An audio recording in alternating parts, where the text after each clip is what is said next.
ચાલો મિત્રો, chapter number 10 lecture number 5 મિત્રો, છેલ્લા લેક્ચરની અંદર આપણે અર્ધીકરણ કોને કહેવાય અને અર્ધીકરણના પ્રકારો વિશે માહિતી મેળવી. મિત્રો, આ લેક્ચરની અંદર આપણે અર્ધીકરણ 1 વિશે માહિતી મેળવીશું. આપણે અર્ધીકરણ 1 વિશે માહિતી મેળવીશું. તો મિત્રો, અર્ધીકરણ જે છે એ છે અર્ધીકરણનો શરૂઆતનો તબક્કો. બરોબર છે. ચાલો મિત્રો, અર્ધીકરણ 1 ની પહેલી અવસ્થા છે પૂર્વાવસ્થા 1. અર્ધીકરણ 1 ની પહેલી અવસ્થા છે પૂર્વાવસ્થા 1. મિત્રો, અહીંયા પૂર્વાવસ્થા 1 એ 5 ઉપ અવસ્થામાં વહેંચાય. બરોબર મિત્રો, અર્ધીકરણ 1 ની જે પૂર્વાવસ્થા જે છે એ સૌથી લાંબી અવસ્થા છે. બરોબર. ચાલો, પૂર્વાવસ્થા 1 ની પહેલી ઉપ અવસ્થા જે છે એ છે લેપ્ટોટીન. ચાલો મિત્રો, લેપ્ટોટીન અવસ્થા દરમિયાન શું થાય? તો કે લેપ્ટોટીન જે છે એ પૂર્વાવસ્થાની પ્રારંભિક અવસ્થા છે. બરોબર. લેપ્ટોટીન દરમિયાન રંગસૂત્રોનું સંકોચન થાય.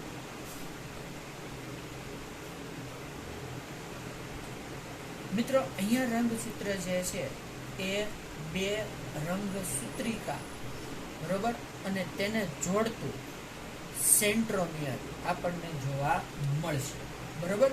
ચાલો મિત્રો, મતલબ કે તેમાં 2 એકલ સૂત્ર જોવા મળે. રંગસૂત્રની અંદર 2 એકલ સૂત્ર જોવા મળશે. પરંતુ જોજો મિત્રો, આ અવસ્થાની એક ખાસિયત એ છે કે આ અવસ્થામાં આપણે રંગસૂત્રનું બેવડું સ્વરૂપ જોઈ શકતા નથી. રંગસૂત્રનું બેવડું સ્વરૂપ આપણે જોઈ શકતા નથી. બરોબર. અને આ અવસ્થામાં જે કોષ કેન્દ્ર પટલ હોય, તો કોષ કેન્દ્ર પટલ અદ્રશ્ય થવાની શરૂઆત થાય. એટલે કે આ અવસ્થા પછી કોષ કેન્દ્ર પટલ જે છે એ ધીરે ધીરે અદ્રશ્ય થશે. બરોબર. તો મિત્રો, આ થઈ લેપ્ટોટીન અવસ્થા. નંબર 2, પૂર્વાવસ્થા 1 ની બીજી ઉપ અવસ્થા છે એ છે ઝાયગોટીન. બરોબર. ચાલો મિત્રો, ઝાયગોટીન અવસ્થાની અંદર જે સમજાત રંગસૂત્ર હોય, બરોબર, એ જોડી બનાવે. બરોબર મિત્રો, અહીંયા સમજાતનો મતલબ થશે કે તેનો આકાર અને કદ સરખા હોય એવા રંગસૂત્ર જોડીમાં ગોઠવા છે. તો રંગસૂત્રની જોડી બનવાની ઘટના, આને આપણે કહીશું સાયનેપ્સિસ. બરોબર છે મિત્રો. સાયનેપ્સિસ દરમિયાન રંગસૂત્રની જોડીઓની રચના થશે. ચાલો મિત્રો, સાયનેપ્સિસ પછી આગળ શું થાય? સાયનેપ્સિસ અવસ્થા પછી આગળ શું થશે? જોજો મિત્રો, જે રંગસૂત્રમાં સાયનેપ્સિસ થયું હોય એની અંદર સાયનોપ્ટેનિયલ સંકુલનું નિર્માણ થયું એવું કહીશું. બરોબર. એટલે કે સાયનેપ્સિસ દરમિયાન રંગસૂત્ર સાયનોપ્ટેનિયલ સંકુલનું નિર્માણ કરશે. તો મિત્રો, અહીંયા જે જોડી બનવાની અથવા તો જે સાયનેપ્સિસની ઘટના છે એ કેવી હોય? તો કે એ સૂત્ર સંયુગ્મન જેવી હોય. બરોબર. અને આ સંપૂર્ણ ઘટના ઝીપરની જેમ, એટલે કે ચેનની જેમ આગળ વધે. બરોબર. એટલે આખી આ ઘટના આપણને ઝીપર જેવી દેખાશે. બરોબર. હવે જો મિત્રો, કે ઝાયગોટીન દરમિયાન આપણને જે રંગસૂત્ર હોય ને એ બેવડું દેખાય. બરોબર. પરંતુ અથવા તો જો આમ કહેવાય કે આપણને અહીંયા રંગસૂત્ર છે ને એ આપણને દ્વિસૂત્રી દેખાશે, પરંતુ તે વાસ્તવમાં હોય કેવું તો કે વાસ્તવમાં તે ચતુસૂત્રી હોય. વાસ્તવમાં આ રંગસૂત્ર ચતુસૂત્રી હોય છે. બરોબર છે મિત્રો. ચલો, ત્રીજી અવસ્થા જે છે એ છે પેક્ટિન અવસ્થા અથવા તો પેકાઇટિન અવસ્થા. બરોબર. તો મિત્રો જોજો, અહીંયા આપણને જે રંગસૂત્ર દ્વિસૂત્રી દેખાતા હતા ઝાયગોટિન અવસ્થામાં, તો પેક્ટિન અવસ્થા દરમિયાન આપણને ચતુસૂત્રી રંગસૂત્ર જોવા મળે. તો આપણને સૌ પ્રથમ ચતુસૂત્રી રંગસૂત્ર પૂર્વાવસ્થા એકની પેક્ટિન અવસ્થામાં જોવા મળશે. બરાબર. ચાલો મિત્રો, જો ચતુસૂત્રી અવસ્થામાં જે રંગસૂત્રિકાઓ હશે એ રંગસૂત્રિકાઓ એકબીજા સાથે વીંટળાઈ જાય. બરોબર. ચાલો મિત્રો, હવે રંગસૂત્રિકાઓ જે સ્થાને એકબીજા સાથે વીંટળાશે તે સ્થાને સ્વસ્તિક ચોકડીનું નિર્માણ થાય. સ્વસ્તિક ચોકડીનું નિર્માણ થાય. બરોબર. ચાલો મિત્રો જોજો, આ સ્વસ્તિક ચોકડી જે છે એ શેની માટે જરૂરી છે? તો કે આ રચના વ્યતિકરણ માટે આવશ્યક છે. બરાબર. તો મિત્રો, સ્વસ્તિક ચોકડીઓના સ્થાને જે વ્યતિકરણ થયું, તો વ્યતિકરણની પ્રક્રિયામાં થાય શું? તો કે વ્યતિકરણ દરમિયાન જે રંગસૂત્રો હશે તે રંગસૂત્રો પર જનીનોની અદલા બદલી થાય. બરાબર. આવું સંભાજનની અંદર આપણને જોવા મળતું નથી. તો વ્યતિકરણ અને રંગસૂત્ર ઉપર જનીનોની અદલા બદલી જે છે તે માત્ર ને માત્ર પૂર્વાવસ્થા એક દરમિયાન જ આપણને જોવા મળશે. બરાબર. મિત્રો, ચોથી અવસ્થા જે છે એ છે ડાયકાઇનેસિસ. ચાલો મિત્રો, ડાયકાઇનેસિસ દરમિયાન શું થાય? તો ડાયકાઇનેસિસ દરમિયાન જે રંગસૂત્ર હશે એ સેન્ટ્રોમિયર માંથી દૂર થશે. બરાબર. ખ્યાલ આવ્યો? મતલબ કે હવે એના સેન્ટ્રોમિયરના વિભાજનની શરૂઆત થશે. પરંતુ જોજો કે જે સ્થાને વ્યતિકરણ થયું હોય અથવા તો સ્વસ્તિક ચોકડી બનેલી હોય તે સ્થાને રંગસૂત્ર હજુ જોડાયેલા હોય. મતલબ શું થયો? મતલબ એ થયો કે ડાયકાઇનેસિસ દરમિયાન રંગસૂત્ર સેન્ટ્રોમિયર માંથી તો દૂર ખસે, પરંતુ સ્વસ્તિક ચોકડીથી હજુ જોડાયેલા હોય. સેન્ટ્રોમિયર માંથી વિભાજિત થશે, પરંતુ સ્વસ્તિક ચોકડીમાંથી હજુ વિભાજિત થતા નથી. મિત્રો, અહીંયા જોજો કે અહીંયા કોઈ પણ વ્યતિકરણ દરમિયાન, કોઈ પણ રંગસૂત્રના વ્યતિકરણ દરમિયાન કેટલી સ્વસ્તિક ચોકડી બને?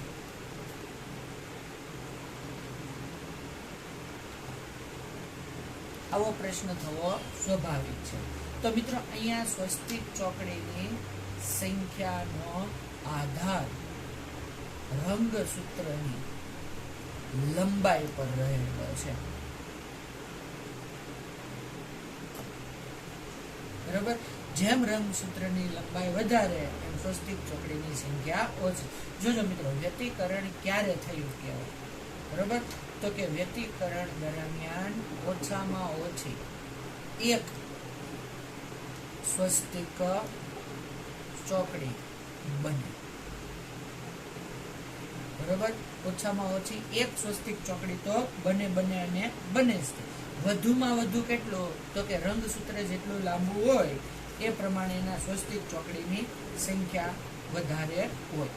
ચાલો મિત્રો, હવે પાંચમી અવસ્થા જે છે એ પહેલા આપણે એક બીજું કે જોજો કે ઘણા કોષોની અંદર આજે ઘણા કોષો જે છે તો કોષો ઘણા બધા વર્ષો સુધી કે મહિનાઓ સુધી, મહિના કે વર્ષો સુધી પાંચમી જે અવસ્થા છે એ ડિપ્લોટિન અવસ્થામાં આપણને જોવા મળશે. બરોબર. તો મિત્રો ડિપ્લોટિન અવસ્થામાં શું થાય અથવા તો મહિના કે વર્ષો સુધી જોવા મળતી જે પૂર્વાવસ્થા એકની અંતિમ અવસ્થા છે એમાં રંગસૂત્ર કેવા દેખાશે એ આપણે જોઈએ. તો મિત્રો જોજો કે ડિપ્લોટિન અવસ્થા દરમિયાન રંગસૂત્રોનું સંપૂર્ણ સંકોચન થાય. બરોબર. એટલે આપણને રંગસૂત્ર ઘેરા જોવા મળશે. હવે જે સ્થાને વ્યતિકરણ થયું હોય, બરોબર, વ્યતિકરણ સ્થાનેથી રંગસૂત્રોને ત્રાક તંતુઓ છૂટા પાડે. બરોબર. એટલે જે સ્થાને વ્યતિકરણ થયું હોય એ સ્થાનેથી જે ત્રાક તંતુઓ હશે એ રંગસૂત્રોને છૂટા પાડશે. બીજું એ થશે કે કોષ કેન્દ્ર પટલ એ સંપૂર્ણ અદ્રશ્ય થાય, સંપૂર્ણપણે અદ્રશ્ય થશે અને કોષની બાકીની અંગિકાઓ છે એ પણ સંપૂર્ણપણે અદ્રશ્ય થશે. તો મિત્રો આ થયું કોષોની અંદર જોવા મળતું અર્ધીકરણની પૂર્વાવસ્થા 1. મિત્રો હવે અર્ધીકરણ 1 ની બીજી અવસ્થા જે છે એ છે ભાજના અવસ્થા 1. બરોબર. તો ભાજના અવસ્થા 1 દરમિયાન શું થાય તો કે ભાજના અવસ્થા 1 દરમિયાન જે ત્રાક તંતુઓ હોય, તારા કેન્દ્રમાંથી ઉદ્ભવેલા ત્રાક તંતુઓ એ રંગસૂત્રના સેન્ટ્રોમિયર સાથે જોડાય. પછી શું થશે તો કે આ ત્રાક તંતુઓ રંગસૂત્રને ભાજન તલ પર ગોઠવે, એટલે કે કોષના વિષુવવૃત્તીય તલ ઉપર ગોઠવશે. નંબર 3 ભાજનોત્તરાવસ્થા 1. તો મિત્રો આ અવસ્થા દરમિયાન શું થશે તો કે આ અવસ્થા દરમિયાન ત્રાક તંતુની લંબાઈ ઘટે, એટલે કે ત્રાક તંતુઓ ટૂંકા થાય. બરોબર. એને લીધે શું થશે તો કે રંગસૂત્ર સેન્ટ્રોમિયર માંથી વિભાજિત થાય. રંગસૂત્ર જે છે એ સેન્ટ્રોમિયર માંથી વિભાજિત થાય અને દરેક રંગસૂત્ર ધ્રુવ તરફ ખસે, કોષીય ધ્રુવ તરફ ખસે. પણ જોજો મિત્રો અહીંયા સંભાજન કરતા અલગ એ રીતે પડશે કે અહીંયા રંગસૂત્રની સંખ્યા જે હશે એ પિતૃકોષ કરતા અડધી હોય. બરાબર. એટલા માટે આને આપણે અર્ધસૂત્રી ભાજન તરીકે ઓળખીશું. ચોથી અવસ્થા જે છે એ છે અંત્યાવસ્થા.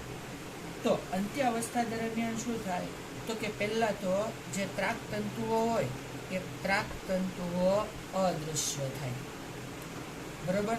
ફરીથી કોષ કેન્દ્ર અને કોષ કેન્દ્ર પટલનું નિર્માણ થાય. બરાબર. કોષ કેન્દ્ર અને કોષ કેન્દ્ર પટલ ફરીથી નિર્માણ પામશે અને જે રંગસૂત્ર હતા એ ફરીથી રંગસૂત્ર દ્રવ્યમાં ફેરવાય અથવા તો રંગસૂત્ર જાળની અંદર ફેરવાય. તો મિત્રો આ થઈ અર્ધીકરણ 1 ની ભાજનાવસ્થા 1, ભાજનોત્તરાવસ્થા 1 અને અંત્યાવસ્થા 1. બરાબર. મિત્રો આના પછી સીધું અર્ધીકરણ 2 શરૂ થતું નથી. તો અર્ધીકરણ 1 પછીનો જે તબક્કો છે એ છે ઇન્ટરકાઇનેસિસ અથવા તો એને કહેવાય આંતરકોષ વિભાજન. ઇન્ટરકાઇનેસિસ અથવા તો આંતરકોષ વિભાજન. બરાબર. આ ઇન્ટરકાઇનેસિસ પછી અર્ધીકરણ 2 શરૂ થાય. મતલબ કે અર્ધીકરણ 1 અને અર્ધીકરણ 2 ને જોડતો તબક્કો અથવા તો બંનેની વચ્ચેનો તબક્કો એટલે ઇન્ટરકાઇનેસિસ. મિત્રો અર્ધીકરણ 2 છે એ સંપૂર્ણપણે સંભાજન જેવું જ હોય છે. બરાબર. ચાલો તો અર્ધીકરણ 2 ની પહેલી અવસ્થા છે એ છે પૂર્વાવસ્થા 2. તો આ અવસ્થા દરમિયાન શું થાય? તો કે આ અવસ્થા દરમિયાન રંગસૂત્ર ફરી ઘટ્ટ બને. બરોબર, જે તારા કેન્દ્ર હશે એ ફરીથી ધ્રુવ તરફ ગોઠવાય.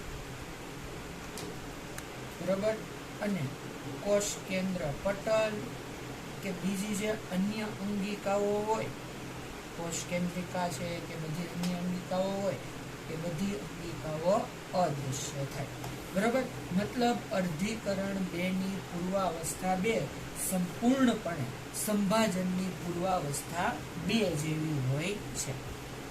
બરોબર, ત્યારબાદ મિત્રો આવશે ભાજનાવસ્થા 2. તો આ ભાજનાવસ્થા 2 પણ સંભાજનની ભાજનાવસ્થા જેવી જ હોય છે.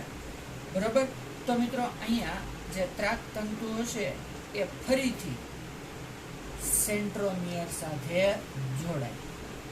બરોબર, આની અંદર રંગસૂત્ર છે એ ફરીથી ભાજન તલ પર ગોઠવાય.